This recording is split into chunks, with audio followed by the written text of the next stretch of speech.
ಎಲ್ಲರಿಗೂ ನಮಸ್ಕಾರಗಳು.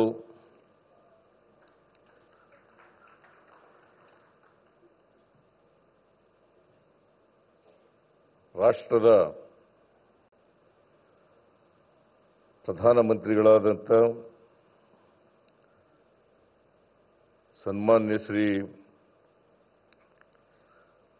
ನರೇಂದ್ರ ಮೋದಿಯವರೇ,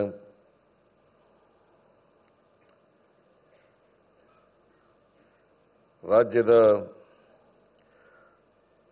ರಾಜ್ಯಪಾಲರಾದಂಥ ಸನ್ಮಾನ್ಯ ತಾವರ್ ಚಂದ್ ಗೆಹ್ಲೋಟ್ ಅವರೇ,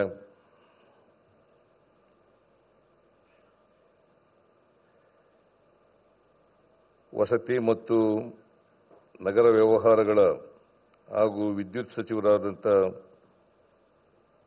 ಶ್ರೀ ಮನೋಹರ್ ಲಾಲ್ ಖಟ್ಟರ್ ಅವರೇ,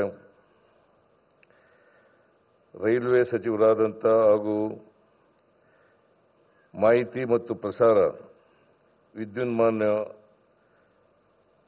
ಸಚಿವರಾದಂಥ ಶ್ರೀ ಅಶ್ವಿನಿ ವೈಷ್ಣವ್ ಅವರೇ,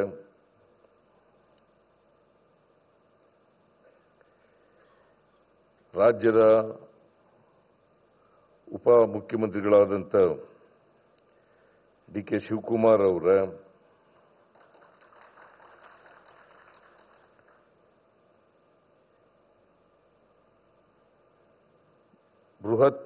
ಬೃಹತ್ ಕೈಗಾರಿಕೆ ಮತ್ತು ಉಕ್ಕು ಸಚಿವರಾದಂಥ ಮಾನ್ಯ ಎಚ್ ಡಿ ಕುಮಾರಸ್ವಾಮಿ ಅವರೇ,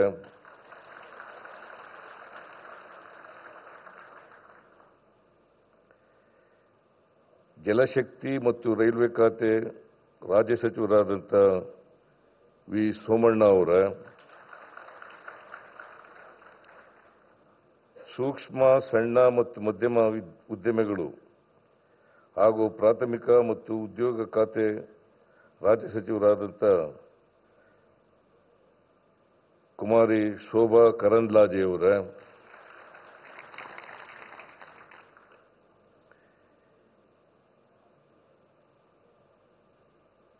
ಸಚಿವರಾದಂಥ ಬೈರತಿ ಸುರೇಶ್ ಅವರೇ, ವಿರೋಧ ಪಕ್ಷದ ನಾಯಕರಾದಂಥ ಆರ್ ಅಶೋಕ್ ಅವರೇ,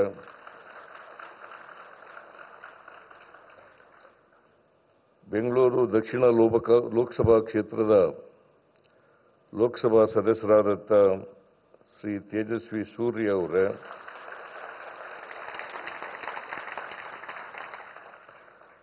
ಬೆಂಗಳೂರು ಗ್ರಾಮಾಂತರ ಲೋಕಸಭಾ ಕ್ಷೇತ್ರದ ಲೋಕಸಭಾ ಸದಸ್ಯರಾದಂಥ ಡಾಕ್ಟರ್ ಸಿ ಎನ್ ಮಂಜುನಾಥ್ ಅವರೇ,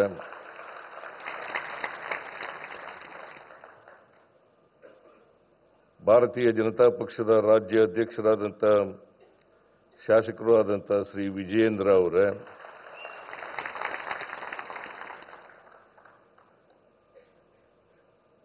ಈ ಸಮಾರಂಭದಲ್ಲಿ ಭಾಗವಹಿಸಿರ್ತಕ್ಕಂಥ ಆತ್ಮೀಯ ಮಹಿಳೆಯರೇ ಮತ್ತು ಮಹನೀಯರೇ, ಮಾಧ್ಯಮದ ಸ್ನೇಹಿತರೇ, ನಾನು ಮೊದಲಿಗೆ ಕರ್ನಾಟಕ ಸರ್ಕಾರದ ವತಿಯಿಂದ ಸನ್ಮಾನ್ಯ ಪ್ರಧಾನಮಂತ್ರಿಗಳಾದಂಥ ನರೇಂದ್ರ ಮೋದಿ ಅವರಿಗೆ ಬೆಂಗಳೂರಿಗೆ ಬಂದು ರೈಲ್ವೆ ಹಳದಿ ಮಾರ್ಗ ಮತ್ತು ಮೆಟ್ರೋ ರೈಲ್ 3ನೇ ಹಂತದ ಉದ್ಘಾಟನೆ ಶಂಕುಸ್ಥಾಪನೆ ಇದನ್ನು ನೆರವೇರಿಸಲಿಕ್ಕೆ ಬಂದಿರತಕ್ಕಂಥ ಸನ್ಮಾನ್ಯ ನರೇಂದ್ರ ಮೋದಿ ಅವರಿಗೆ ಸ್ವಾಗತವನ್ನು 7 ಕೋಟಿ ಕನ್ನಡಿಗರ ಪರವಾಗಿ ಬಯಸುತ್ತೇನೆ. ಹಾಗೆಯೇ ವೇದಿಕೆ ಮೇಲಿರ್ತಕ್ಕಂಥ ಎಲ್ಲ ಆಹ್ವಾನಿತ ಅತಿಥಿಗಳಿಗೆ ಕರ್ನಾಟಕ ಸರ್ಕಾರದ ಪರವಾಗಿ ಸ್ವಾಗತವನ್ನು ಬಯಸ್ತಾ ಇದ್ದೇನೆ.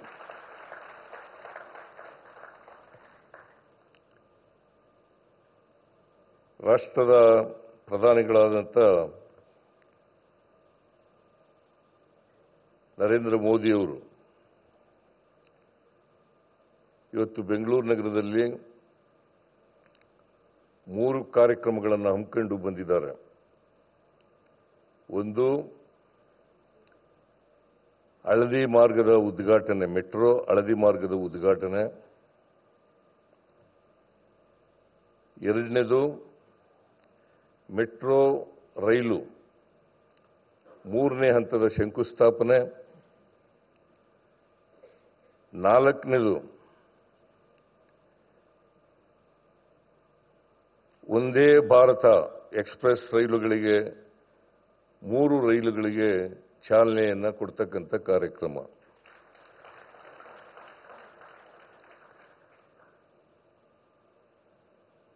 ಈ 3 ಕಾರ್ಯಕ್ರಮಗಳಿಗೆ ಇವತ್ತು ಬೆಂಗಳೂರು ಬಂದು ಆ ಕಾರ್ಯಕ್ರಮದಲ್ಲಿ ಭಾಗವಹಿಸಿ ಅವುಗಳನ್ನು ಉದ್ಘಾಟನೆ, ಚಾಲನೆ ಮತ್ತು ಶಂಕುಸ್ಥಾಪನೆಯನ್ನು ನೆರವೇರಿಸಿದ್ದಾರೆ. ನಿಮಗೆಲ್ಲ ಗೊತ್ತಿದೆ, ಬೆಂಗಳೂರು ಮೆಟ್ರೋ ಪ್ರಾರಂಭ ಆದದ್ದು 2005. ಮನಮೋಹನ್ ಸಿಂಗ್ ರವರು ಪ್ರಧಾನಮಂತ್ರಿಯಾಗಿದ್ದಾಗ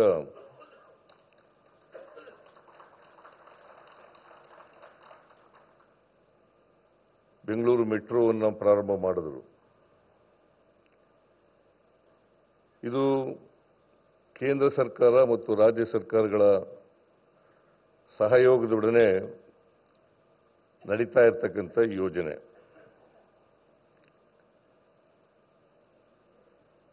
ಈ 2 ಕೇಂದ್ರ ಮತ್ತು ರಾಜ್ಯ ಸರ್ಕಾರಗಳ ಒಪ್ಪಂದ ಏನಪ್ಪಾ ಅಂತಂದ್ರೆ, ಈ ಯೋಜನೆಗೆ ಕೇಂದ್ರ ಸರ್ಕಾರ 50%, ರಾಜ್ಯ ಸರ್ಕಾರ 50%,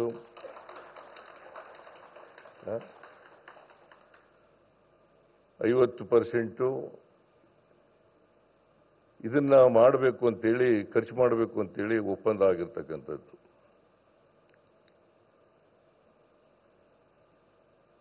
ಆದರೆ ನಿಮಗೆ ತಿಳಿಸಬೇಕು ಅಂತಂದ್ರೆ,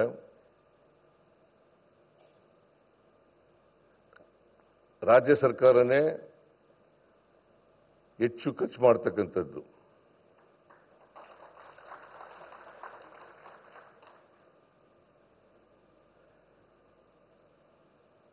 ಕೇಂದ್ರ ಸರ್ಕಾರ ತಾಂತ್ರಿಕ ನೆರವು ಮತ್ತು ಹಣಕಾಸಿನ ನೆರವನ್ನು ಸಹಾಯ ಮಾಡುತ್ತದೆ. ಹಾಗಾಗಿ ಇದು ಕೇಂದ್ರ ಮತ್ತು ರಾಜ್ಯ ಸರ್ಕಾರಗಳ ಜಂಟಿ ಕಾರ್ಯಕ್ರಮ ಅಂತಕ್ಕಂಥದ್ದು ಬಹಳ ಮುಖ್ಯ ಅಂತಕ್ಕಂಥ ಮಾತುಗಳನ್ನು ಹೇಳಲಿಕ್ಕೆ ಬಯಸ್ತಾ ಇದ್ದೇನೆ.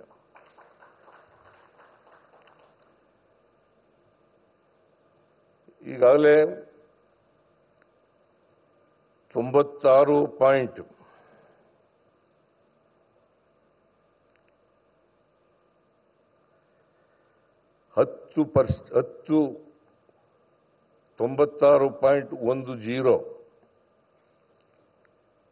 ಇಷ್ಟು ಉದ್ದದ ರೈಲ್ವೆ, ಮೆಟ್ರೋ ರೈಲ್ವೆ ಕೆಲಸ ಮುಗಿದಿದೆ.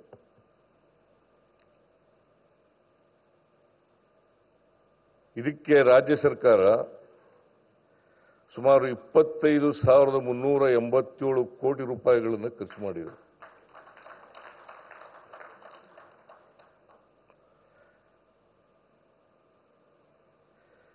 ಕೇಂದ್ರ ಸರ್ಕಾರ ಖರ್ಚು ಮಾಡಿರ್ತಕ್ಕಂಥದ್ದು 7,468.86 ಕೋಟಿ ರೂಪಾಯಿಗಳನ್ನು ಮಾತ್ರ. ಆದರೆ ಕೇಂದ್ರ ಸರ್ಕಾರ ಸಾಲ ಕೊಡ್ತದೆ, ಈಕ್ವಿಟಿ ಇಟ್ಟಿದ್ದಾರೆ. ನಾವು ಸಾಲ ಬಡ್ಡಿ ಸಮೇತವಾಗಿ ವಾಪಸ್ ಕೊಡಬೇಕು. ಇಲ್ಲಿವರೆಗೆ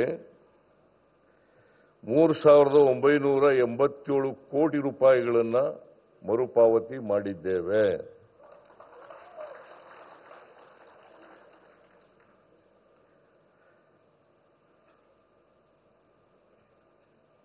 ಈ ಹಳದಿ ಮಾರ್ಗ ಇವತ್ತು ಉದ್ಘಾಟನೆ ಆಗಿದೆ. ಸುಮಾರು ಇದರ ಉದ್ದ 19.15 ಕಿಲೋಮೀಟರ್ 19.15 ಕಿಲೋಮೀಟರ್. ಇದಕ್ಕೆ ತಗಲಿರ್ತಕ್ಕಂಥ ಖರ್ಚು 7,160 ಕೋಟಿ ರೂಪಾಯಿಗಳು. 7,160 ಕೋಟಿ ರೂಪಾಯಿಗಳು.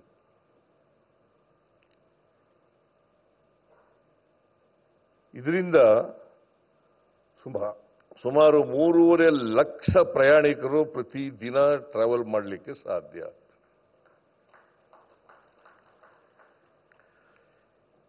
ಇಲ್ಲಿವರೆಗೆ ಮೆಟ್ರೋ ಟ್ರೈನ್ನಲ್ಲಿ ಸುಮಾರು 9 ಲಕ್ಷ ಪ್ರಯಾಣಿಕರು ಪ್ರತಿದಿನ ಪ್ರಯಾಣ ಮಾಡ್ತಾ ಇದ್ದಾರೆ. 9 ಲಕ್ಷ.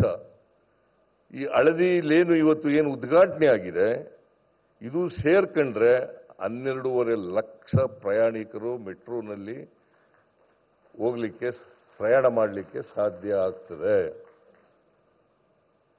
ಇದರ ಉದ್ದೇಶ ಏನಪ್ಪಾ ಅಂತಂದ್ರೆ,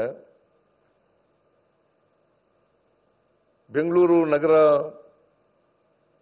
ಬಹಳ ವೇಗವಾಗಿ ಬೆಳೀತಾ ಇರತಕ್ಕಂಥ ನಗರಗಳಲ್ಲಿ ಒಂದು. ಈ ನಗರದಲ್ಲಿ ಟ್ರಾಫಿಕ್ ಬಹಳ ಜಾಸ್ತಿ ಇದೆ. ಈ ಟ್ರಾಫಿಕ್ ಅನ್ನು ಕಡಿಮೆ ಮಾಡಲಿಕ್ಕೋಸ್ಕರವಾಗಿ ಹೆಚ್ಚು ಜನರು ಮೆಟ್ರೋ ರೈಲ್ನಲ್ಲಿ ಪ್ರಯಾಣ ಮಾಡಲಿ ಅಂತೇಳಿ ಈ ಮೆಟ್ರೋವನ್ನು ನಾವು ಯೋಜನೆಯನ್ನು ಜಾರಿಗೆ ತರ್ತಾ ಇರ್ತಕ್ಕಂಥ ಕೆಲಸವನ್ನು ಮಾಡ್ತಾ ಇದ್ದೀವಿ. ಇದನ್ನ ಹಳದಿ ಮಾರ್ಗ ಉದ್ಘಾಟನೆ ಆಗಿದೆಯಲ್ಲ, ಇದರಿಂದ ನಮಗೆ ಟ್ರಾಫಿಕ್ ಸ್ವಲ್ಪ ಕಡಿಮೆ ಆಗ್ತದೆ. 2030ನೇ ಇಸ್ವಿಗೆ 220 ಕಿಲೋಮೀಟರ್ ಉದ್ದದ ಮೆಟ್ರೋವನ್ನು ಮಾಡಬೇಕು ಅಂತಕ್ಕಂಥದ್ದು ನಮ್ಮ ಕೇಂದ್ರ ಸರ್ಕಾರದ ಉದ್ದೇಶ. ಅದು ಆದರೆ 30 ಲಕ್ಷ ಪ್ರಯಾಣಿಕರು ಪ್ರತಿದಿನ ಮೆಟ್ರೋ ರೈಲಿನಲ್ಲಿ ಪ್ರಯಾಣ ಮಾಡಲಿಕ್ಕೆ ಸಾಧ್ಯ ಆಗ್ತದೆ. ಈಗಾಗಲೇ ನಾವು 1, 2, 2A, 2B ಇವುಗಳನ್ನು ಮುಗಿಸ್ತಾ ಬಂದಿದ್ದೀವಿ.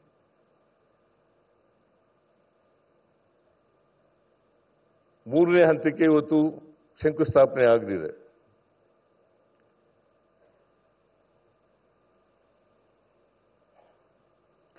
A ಯೋಜನೆಗೆ ಕೂಡ DPR ರೆಡಿಯಾಗಿದೆ.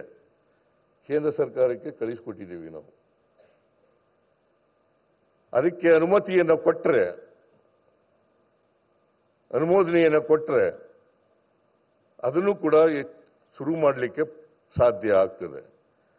ಆಮೇಲೆ ಮೆಟ್ರೋ 4ರಲ್ಲಿ 53 ಕಿಲೋಮೀಟರ್ ಉದ್ದ ಇರ್ತಕ್ಕಂಥದ್ದು. 53 ಕಿಲೋಮೀಟರ್ ಉದ್ದ ಇರ್ತಕ್ಕಂಥದ್ದು. ಅದು ಆದರೆ 1, 2, 2A, 2B ಮತ್ತು 3 ಹಂತ 3ನೇ A ಆದರೆ 4ನೇದು ಕೂಡ ಆಗತ್ತೆ ಅಂತಕ್ಕಂಥ ಇದನ್ನ 2030 ಒಳಗಡೆ ಮುಗಿಸಿ 2030 ಒಳಗಡೆ ಮುಗಿಸಿ ನಾವು 30 ಲಕ್ಷ ಪ್ರಯಾಣಿಕರಿಗೆ ಮೆಟ್ರೋ ಟ್ರೈಲ್ನ ಉಪಯೋಗವನ್ನು ಮಾಡಿಕೊಡ್ತಕ್ಕಂಥ ಕೆಲಸವನ್ನು ಮಾಡ್ತೇವೆ. ಇದರಿಂದ ಬೇಕಾದಷ್ಟು ಟ್ರಾಫಿಕ್ ಪ್ರೆಷರ್ ಇದೆಯಲ್ಲ, ಆ ಒತ್ತಡ ಕಡಿಮೆ ಆಗಲಿಕ್ಕೆ ಸಾಧ್ಯ ಆಗ್ತದೆ. ಇದನ್ನು ಕರ್ನಾಟಕ ಸರ್ಕಾರ ಮಾಡ್ತದೆ ಅಂತಕ್ಕಂಥ ವಿಶ್ವಾಸ ನನಗಿದೆ.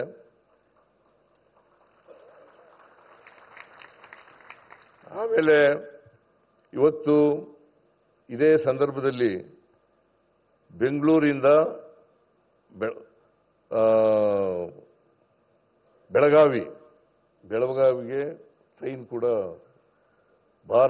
ಒಂದೇ ಭಾರತ್ ಎಕ್ಸ್ಪ್ರೆಸ್ ರೈಲು ಆಗಿದೆ. ಅದನ್ನು ಕೂಡ ಇವತ್ತು ಚಾಲನೆ ಮಾಡ್ತಕ್ಕಂಥ ಕೆಲಸವನ್ನು ಮಾಡಿದೆ. ಇನ್ನೂ ಒಂದು ಅಮೃತಸರದಿಂದ ಶ್ರೀ ಮಾತಾ ವೈಷ್ಣವ ದೇವಿ, ಆಮೇಲೆ ನಾಗ್ಪುರದಿಂದ ಪುಣೆವರೆಗೆ 3 ವಂದೇ ಭಾರತ್ ಎಕ್ಸ್ಪ್ರೆಸ್ ರೈಲುಗಳಿಗೆ ಪ್ರಧಾನಮಂತ್ರಿಗಳು ಚಾಲನೆಯನ್ನು ನೀಡಿದ್ದಾರೆ. ಇದರಿಂದ ಹೆಚ್ಚು ಅನುಕೂಲ ಆಗ್ತದೆ ಅಂತಕ್ಕಂಥ ಮಾತುಗಳನ್ನು ಈ ಸಂದರ್ಭದಲ್ಲಿ ಹೇಳಲಿಕ್ಕೆ ಬಯಸ್ತಾ ಇದ್ದೇನೆ. ಆದರೆ ಒಂದು ನಮ್ಮ ರಾಜ್ಯನೂ ಕೂಡ ಹೇಗೆ ಮಹಾರಾಷ್ಟ್ರ ಮತ್ತು ಗುಜರಾತ್ ರಾಜ್ಯಗಳಿಗೆ ಹೆಚ್ಚು ಒತ್ತು ಕೊಡ್ತೀರಿ, ಹಾಗೆಯೇ ಕರ್ನಾಟಕಕ್ಕೂ ಒತ್ತು ಕೊಡಬೇಕು ಅಂತಕ್ಕಂಥ ಮನವಿಯನ್ನು ಪ್ರಧಾನಮಂತ್ರಿಗಳಲ್ಲಿ ಮಾಡಲಿಕ್ಕೆ ಬಯಸ್ತಾ ಇದ್ದೀನಿ. ಏನು ನಗ್ತಾ ಇದ್ದಿಲ್ಲ